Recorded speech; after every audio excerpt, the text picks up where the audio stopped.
Alors bonjour à toutes et à tous, j'espère que vous êtes en pleine forme. Aujourd'hui, comme vous le voyez, je suis avec Olivier pour la deuxième partie de son étude de cas. Olivier a rénové son bâtiment, il l'a mis en location et on va découvrir maintenant l'après, voir ce qu'il en a fait et surtout on va découvrir les chiffres et le plus important, quel est le cash flow que génère ce bâtiment et vous le verrez, le résultat est plus que sympathique. Olivier, tu nous montres ?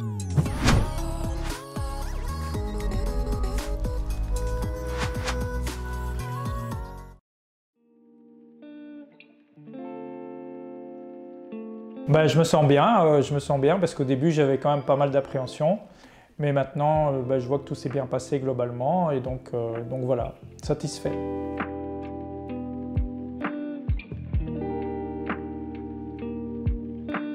Oui, donc les travaux ont duré 5 mois, même presque 6, hein. Il y a encore des petits détails à finir d'ailleurs. Le bilan est positif, le résultat est nickel. Au fur et à mesure, on a trouvé des petites choses en plus à faire, mais donc voilà, c'est super aussi. Ouais. Donc ici on est dans le living, le living il était sale, mais je veux dire ça allait encore.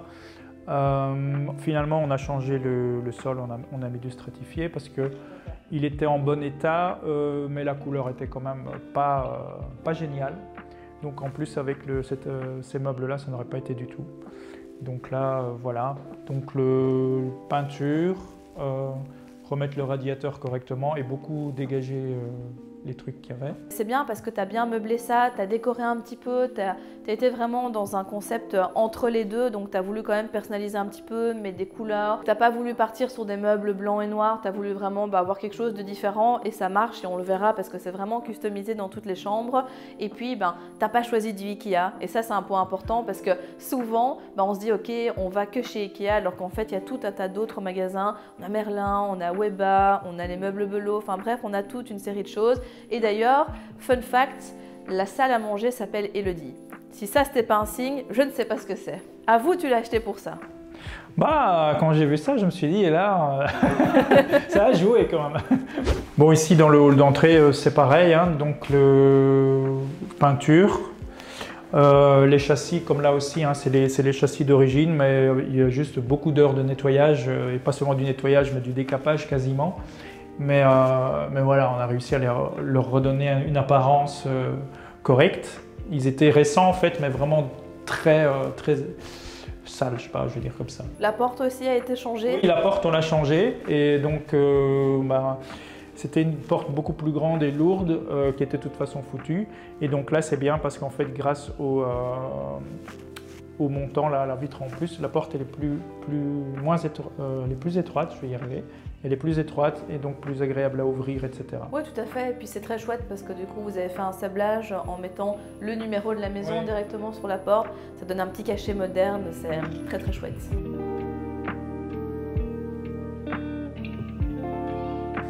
Oui, donc de bien suivre les travaux. On l'avait déjà dit dans une vidéo précédente, je crois, mais c'est vraiment très important. Au début, je ne le faisais pas assez. Je venais quand même régulièrement, mais disons que je ne contactais pas tellement l'entrepreneur. Mais au début, ça se passait quand même bien. Puis après, il faut quand même... il y a eu un moment où j'ai vu que ça se relâchait un peu. Donc là, tu m'as dit aussi qu'il ne fallait pas hésiter à rappeler. Donc voilà, après, ça a été mieux. Et il faut vraiment bien suivre et dire voilà, telle chose, j'ai remarqué que ce n'était pas fait, est-ce que tu peux venir, etc. etc. Et finalement, tout se fait, mais il faut parfois du temps, de la patience. Mais voilà, ça se passe bien. À la fin, on est content parce que ça se passe bien. Voilà, alors ici, la cuisine. Donc là, la cuisine, là aussi, donc c'était surtout peindre les murs, enfin refaire un peu les... il y avait des aspérités et tout ça, donc refaire un peu la finition des murs, peindre, et évidemment changer toute la cuisine. Donc voilà, une cuisine ici, toute neuve. Donc j'ai mis le micro-ondes comme ça sur une étagère, des petits rangements en plus.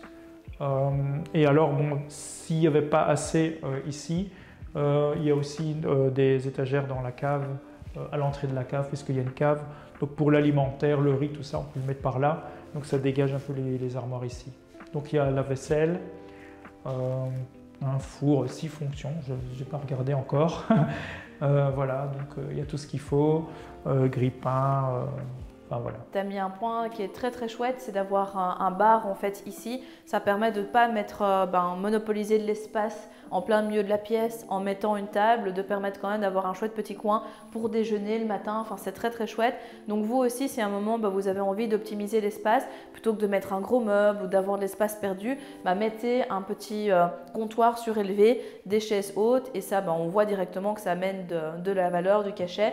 La cuisine, elle vient de chez Ego, une gamme de cuisine Start.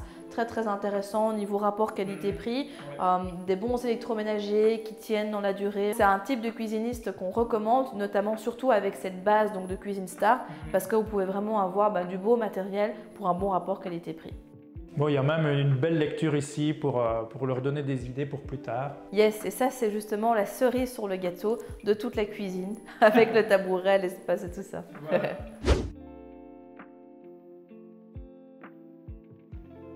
Voilà, alors ici on se trouve dans la première chambre qui fait 13 mètres carrés.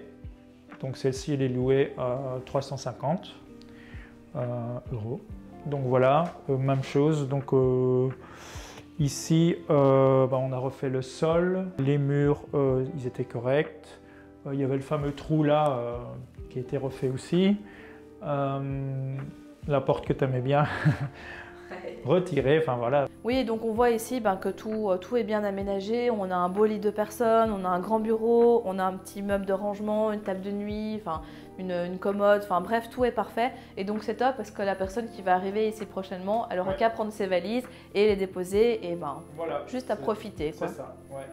Voilà, alors ici c'est un peu pareil que la chambre précédente, même surface, même loyer.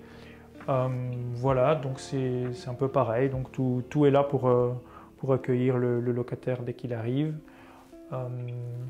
Voilà, on a mis un peu aussi, voilà, c'est prêt. Oui, et comme vous le voyez ici, c'est chouette parce qu'on a en fait recréé des micro-ambiances entre guillemets avec des meubles différents, des couleurs différentes et donc ça permet aussi du coup aux personnes d'avoir pu choisir en fait pour les premiers occupants qui sont arrivés leur chambre préférée en fonction voilà, des coloris qu'ils préfèrent, de l'orientation de la pièce, etc. quoi.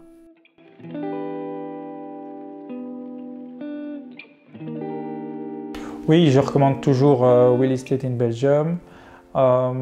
Comme j'avais dit la dernière fois, donc le suivi est toujours là, le jour même, même dans l'heure, généralement on reçoit la réponse à sa question, l'encouragement aussi. Ouais, franchement, j'aurais rien fait sans cet accompagnement. Franchement là, voilà.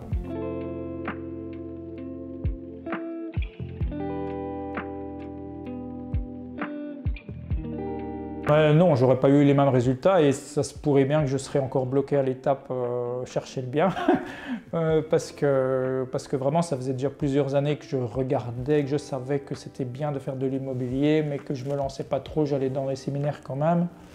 Mais voilà, donc oui, je pense que j'aurais toujours pas démarré donc ici sur la dernière année, donc je pense que j'aurais toujours pas démarré et même si j'avais démarré, j'aurais eu vraiment peur de... J'aurais probablement pas fait une aussi bonne affaire ou j'aurais mal fait mes calculs peut-être. Voilà. Donc ici, c'est vraiment, ça se confirme que le résultat est vraiment au-delà de mes espérances. Donc ici, la salle de bain. Donc là, il y a eu plus à faire puisqu'on avait abattu la cloison ici. Ça allait un peu plus loin. Et donc pour l'escalier qui est derrière, il fallait donc diminuer la surface de la salle de bain. Donc on a réussi à faire quelque chose de bien sur une petite surface. La douche italienne, l'évier, la toilette, voilà, le sèche-serviette, voilà. Donc ici c'était surtout ça, donc ils ont dû refaire un peu les raccords. Et donc voilà, peinture, etc. Et alors on a changé la chaudière qui se trouve là derrière la porte. Finalement on a dû la changer. Tout Tout à fait. Ça nous montre bien que dès que c'est bien agencé, en fait, on peut utiliser des petits espaces, caler tout ce qu'on doit caler dedans. Et en fait, même quand on est dedans, on est ici à deux et il n'y a aucun problème. Et on a assez d'espace pour nous deux. Donc voilà, ne vous bloquez pas trop non plus avec les petits espaces. Il y a vraiment moyen de faire quelque chose quand c'est bien aménagé. Voilà, et alors ici, petit détail, ce sont des lampes avec détecteur. Il y en a une là et une plus haut. Parce qu'en fait, comme c'est un couloir, si la porte ici est fermée, si les portes des chambres sont fermées, il fait noir dans le couloir. Donc même en plein jour, il n'y a pas de lumière quand les portes sont fermées. Donc c'est intéressant que ce soit comme ça, un détecteur, comme ça on ne doit pas s'occuper d'allumer, éteindre tout le temps. Et en plus aussi, comme ça, ils n'oublient pas, les locataires n'oublient pas d'éteindre, quoi.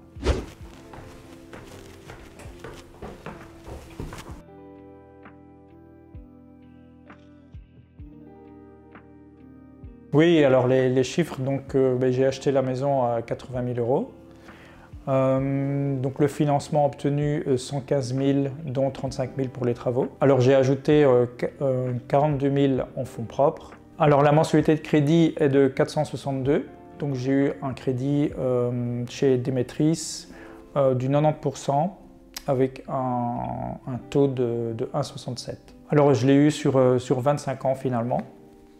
Grâce au courtier que tu m'as recommandé. Alors le revenu cadastral est de 312 €, l'assurance incendie 395, la responsabilité civile 102 € et l'assurance solde restant dû 527. Alors donc c'est une location 4 chambres, donc j'ai loué 2 chambres à 350 € et 2 chambres à 370 €. Donc ça me fait 1440 € de loyer mensuel. Et chacun aura 70 € de charges à payer. Donc le résultat de l'opération, ça me fait un cash flow net de 680 €, donc avec les 42 000 d'apport pour les travaux et les frais de notaire. Voilà, donc en fait, j'avais la possibilité aussi d'avoir un emprunt donc, à 100%. Mais donc là, j'aurais eu un cash flow seulement de 450 €. Et en plus, moi, il y avait quand même le taux d'intérêt qui était beaucoup plus élevé. Donc, pour de toute façon éviter que de l'argent dorme sur des comptes, ce qui n'a pas beaucoup d'intérêt, j'ai préféré faire mettre l'apport voilà, sur ce bâtiment. Voilà, donc ici, on se trouve dans la 3e chambre. Hein. Donc ici, c'était vraiment un grenier. Il n'y avait rien du tout. Donc le toit a été refait entièrement, vraiment complètement. Hein. Donc, je suis venu une fois où c'était une grande terrasse ici et donc on a vraiment tout refait, les poutres, etc. et remettre des nouvelles tuiles évidemment. Voilà. Donc on a fait 2 chambres. Ce mur-là existait déjà et donc on a remis la porte ailleurs. Et voilà, donc on a tout fait hein, ici. Ils ont tout fait plus exactement. Voilà. Donc là aussi, j'ai mis encore une autre sorte de meuble. Une autre collection. J'ai fait plus dans le gris ici. Donc ici, on est sur une chambre qui fait 15 mètres carrés, qui a une très très belle hauteur aussi et donc ça peut être un avantage également quand vous rénovez des chambres dans un grenier. Et bien le fait de mettre de la hauteur, ça permet d'avoir un sentiment vraiment de grandeur. On se sent vraiment très bien en fait dans cette chambre et puis ça permet bien aussi de faire monter la chaleur en été et donc de ne pas avoir trop chaud. Donc c'est un point qui est aussi extrêmement important. Et celle-ci, elle a été louée à 370 € hors charge. Donc pour rappel, avec un forfait de charge de 70 €. À l'heure où on fait cette vidéo, eh bien, elle a été louée mais en fourchette basse puisqu'on est en période Covid. Au moment où la situation va se débloquer, on pourra les louer en fourchette moyenne voire haute en fonction du marché. Et là, le rendement et le loyer sera d'autant plus élevé. Voilà, ici donc c'est la dernière chambre. Hein. Elle est un peu plus grande que l'autre. Elle fait 17 mètres carrés celle-ci. Je l'ai louée au même prix, 370. Voilà, donc ici c'est pour une personne. Il y a beaucoup d'espace, mais bon, évidemment avec le toit en pente, c'est un peu perdu, mais voilà. Donc il y a bien de l'espace pour... ici je vais rajouter encore des petits coussins et tout, enfin voilà, quelque chose un peu... Alors effectivement, c'est un peu perdu, mais c'est ça aussi qui rajoute le côté un petit peu cocooning de la chambre, parce que du coup, voilà, c'est quand même plus convivial, c'est un côté aussi chaleureux. Donc ok, on perd un peu de superficie, mais concrètement, ça donne un cachet que les autres chambres n'ont pas. Ouais. Donc l'un dans l'autre, ça s'équilibre. Vous avez découvert aujourd'hui la 2e partie de l'étude de cas d'Olivier. Qu'est-ce qu'on peut retenir de cette étude de cas? Premièrement, il faut être assidu sur le suivi des travaux. Olivier vous l'a expliqué, au début, tout roulait, bah évidemment c'est le début de chantier, ça se passe bien, les gens sont motivés et puis petit à petit la motivation commence à diminuer, petit à petit on vient un petit peu moins, il faut relancer, etc. Et c'est vrai que c'est extrêmement important que dès le départ, dès que vous voyez qu'un poste devait être fait, n'a pas été fait, de directement prendre contact avec l'entrepreneur, d'avoir un suivi assidu. Parce que le problème, c'est que quand on laisse trop de temps, trop de mou, en fait l'entrepreneur se dit bon bah après tout, lui ne vient pas me relancer, c'est que bon, au final il est un petit peu plus laxiste. A contrario, d'autres clients qui potentiellement peuvent être plus fortement derrière lui parce que l'entrepreneur du coup aura beaucoup plus tendance à être réactif avec les personnes qui vont être derrière lui. Donc extrêmement important, dès que vous voyez qu'il y a un petit peu de retard, que des postes qui devaient être prévus n'ont pas été faits ou autres, n'hésitez pas, tant pis. Ne pensez pas que peut-être vous allez déranger l'entrepreneur, il va vous trouver embêtant ou autre, ce n'est pas un problème. Ce qui est important, c'est que votre chantier se déroule bien, se déroule dans les délais et qu'au final, vous soyez content du résultat. Donc soyez assidus, soyez derrière l'entrepreneur, c'est extrêmement important. Et d'autant plus si vous passez par des corps de métiers différents. Quand on a un entrepreneur général, potentiellement, lui coordonne un petit peu son équipe en fonction des différents postes. Mais vous ne pouvez pas vous permettre d'avoir beaucoup de retard lorsque vous dépendez de différents corps de métier, puisque si votre plombier doit passer le premier du mois et qu'au final, les installations pour lui ne sont pas prêtes, ça va retarder le chantier à chaque fois sur d'autres postes et vous allez rentrer dans une spirale infernale où au final, à chaque semaine, à chaque nouvelle implémentation, si je puis dire ça ainsi, vous allez avoir toujours plus de retard. Donc soyez véritablement prudent par rapport à ça. Deuxième point important, c'est que Olivier vous l'a expliqué notamment quand il vous a révélé les chiffres de son investissement. Il a pris le souhait lui-même de mettre 42 000 € d'apport dans son projet.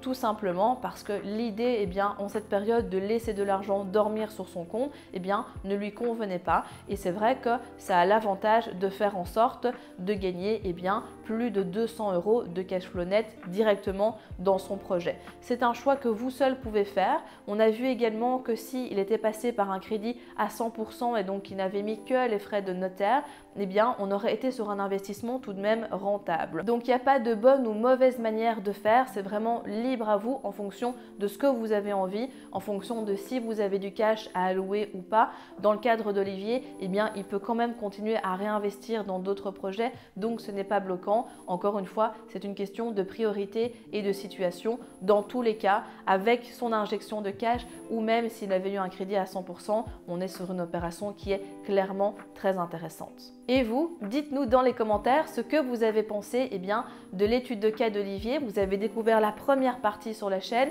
voici maintenant la deuxième. Est-ce que vous êtes impressionné par le résultat? Est-ce que vous avez des questions à poser à Olivier? Dites-nous tout dans les commentaires. Si la vidéo vous a plu, abonnez-vous à la chaîne parce que beaucoup de nouvelles études de cas arrivent prochainement. Et quant à moi, je vous dis à très vite pour de nouvelles aventures.